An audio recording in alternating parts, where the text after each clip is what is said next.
Hello दोस्तों, नमस्कार। स्वागत है आप सभी का हमारे यूट्यूब चैनल पैसे की बात में। दोस्तों, इस वीडियो में हम लोग Punjab national bank, oriental bank of commerce और यूनाइटेड बैंक ऑफ इंडिया के मर्जर के बारे में बात करने वाले हैं। दोस्तों, जो ये दोनों बैंक है, ओरिएंटल बैंक ऑफ कॉमर्स और यूनाइटेड बैंक ऑफ इंडिया है, इनका data migration Punjab national bank के साथ में कंप्लीट हो चुका है। तो इस वीडियो में हम लोग चर्चा करने वाले हैं कि इस डाटा माइग्रेशन के बाद में क्या कस्टमर का अकाउंट नंबर या फिर क्या उनका IFSC कोड वगैरह चेंज हुए हैं या फिर नहीं। लेकिन इससे पहले मैं आपको बता दूं कि इनका डाटा माइग्रेशन तो पूरे तरीके से कंप्लीट हो चुका है, लेकिन अभी ब्रांच पूरे तरीके से माइग्रेट नहीं हो पाए हैं। लेकिन फिर भी ओरिएंटल बैंक ऑफ कॉमर्स के लगभग 2500 ब्रांचेस हैं, ये पूरे तरीके से पंजाब नेशनल बैंक के साथ में मर्ज हो चुके हैं। लेकिन जो यूनाइटेड बैंक ऑफ इंडिया है वो अभी पूरे तरीके से पंजाब नेशनल बैंक के साथ में अभी मर्ज नहीं हुआ है। मतलब इसके ब्रांचेस अभी पंजाब नेशनल बैंक के साथ में मर्ज नहीं हुए हैं।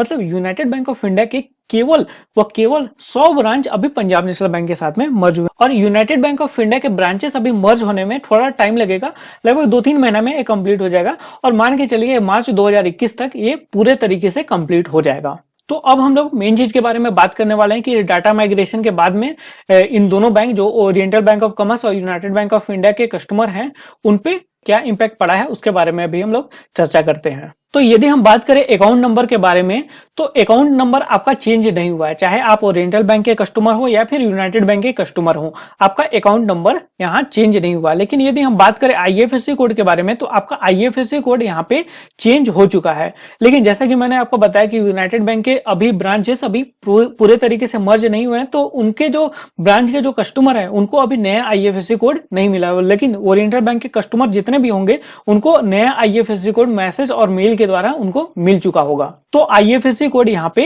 चेंज आपका हो चुका है। और यदि हम बात करें MICR कोड के बारे में, MICR कोड होता क्या है? तो देखो, जो IFSC कोड है उसका इस्तेमाल हम लोग करते हैं ऑनलाइन ट्रांजैक्शन करने के लिए। लेकिन यदि आपको चेक के रूप में ट्रांजैक्शन करना होता है तो उसके लिए MICR कोड का इस्तेमाल होता है। तो यदि हम बात करें MICR कोड का, तो ये भी आपका चेंज हो चुका है, आपको मैसेज द्वारा बता दिया जा रहा है। या फिर यदि आप जाके अपना पासबुक प्रिंट भी करा सकते हैं, जैसे आपको मैसेज आएगा तो वहां पे जाके अपना पासबुक, नया पासबुक आप प्रिंट भी करा सकते हैं। जैसे आप यूनाइटेड बैंक या फिर ओरिएंटल बैंक के कस्टमर हैं तो आप अपने नजदीकी PNB ब्रांच में चले जाइए। मतलब आपको जो होम ब्रांच मिलेगा, PNB का जो होम ब्रांच मिलेगा, वहां पे चले जाइए, आपको नया PNB ब्रांड का आपको पासबुक वहां पे मिल जाएगा और आपको अकाउंट नंबर और नया IFSC कोड, MICR कोड आपको प्रिंट करके दे दिया जाएगा। और यदि हम बात करें कस्टमर ID के बारे में, तो आपका कस्टमर ID भी चेंज हो चुका है। लेकिन बस थोड़ा सा चेंज हुआ है। थोड़ा सा क्या चेंज हुआ है वो मैं आपको बता देता हूं। तो देखो, यदि आप ओरिएंटल बैंक के कस्टमर हैं तो आपको आपका जो भी कस्टमर ID था पहले, उसके पीछे आपको O लगाना पड़ेगा। जैसे आपका 1 2 3 4 5 आपका कस्टमर ID था, तो आपको लिखना पड़ेगा O 1 2 3 4 5। और उसी तरीके से यदि आप यूनाइटेड बैंक ऑफ इंडिया के कस्टमर थे तो आपको शुरू में, आपके कस्टमर ID के शुरू में आपको U लगाना पड़ेगा। जैसे आपका 1 2 3 4 5 आपका कस्टमर ID था, तो आपको लिखना पड़ेगा U 1 2 3 4 5, राइट? U 1 2 3 4 5। तो इस तरीके से आपका नया कस्टमर ID यहाँ पे बन जाएगा। इसके बाद में आप चाहे ओरिएंटल बैंक के कस्टमर थे या फिर यूनाइटेड बैंक के कस्टमर थे, यदि आप UPI इनेबल ऐप जैसे फोन पे, गूगल पे वगैरह में यदि आप अपना बैंक अब लिंक करेंगे तो आपको अब पंजाब नेशनल बैंक के रूप में आपको लिंक करना पड़ेगा। वहां पे आपको केवल पंजाब नेशनल बैंक आपको सेलेक्ट करना पड़ेगा। ओरिएंटल बैंक ऑफ कॉमर्स और यूनाइटेड बैंक ऑफ इंडिया यदि होंगे तो अभी कुछ दिन में वो भी हट जाएंगे। तो आपको अभी UPI सेलेक्ट यहाँ पे पंजाब नेशनल बैंक यहाँ पे करना पड़ेगा।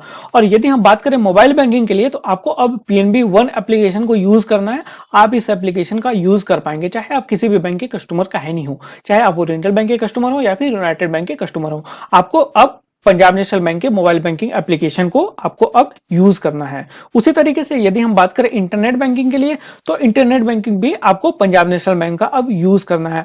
आप इसका रजिस्ट्रेशन प्रोसेस देख सकते हैं। आपको यूट्यूब में ढेर सारी वीडियो मिल जाएंगे कि कैसे आपको इंटरनेट बैंकिंग रजिस्ट्रेशन करना है एंड कैसे आपको मोबाइल बैंकिंग आपको रजिस्ट्रेशन करना है। और यदि कुछ एक्टिवेशन का रिक्वायरमेंट होगा तो आप अपने ब्रांच से जाके वहां पे एक्टिवेट करा सकते हैं। तो आपका जो पुराना बैंक का इंटरनेट बैंकिंग या फिर मोबाइल बैंकिंग या फिर जो UPI होगा वो पूरे तरीके से अब कुछ दिन में बंद हो जाएगा। और यदि यूज हो भी रहा होगा तो आपका वहां पे ट्रांजैक्शन नहीं हो पा रहा होगा, आप ट्रांजैक्शन नहीं कर पा रहे होंगे।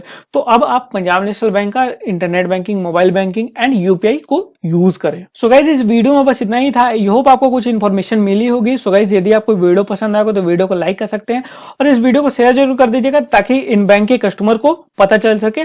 और यदि आप इसी तरीके की और अधिक वीडियो देखना चाहते हैं तो आप चैनल को सब्सक्राइब कर लीजिएगा और सब्सक्राइब करने के बाद में बेल आइकन को दबा दीजिएगा।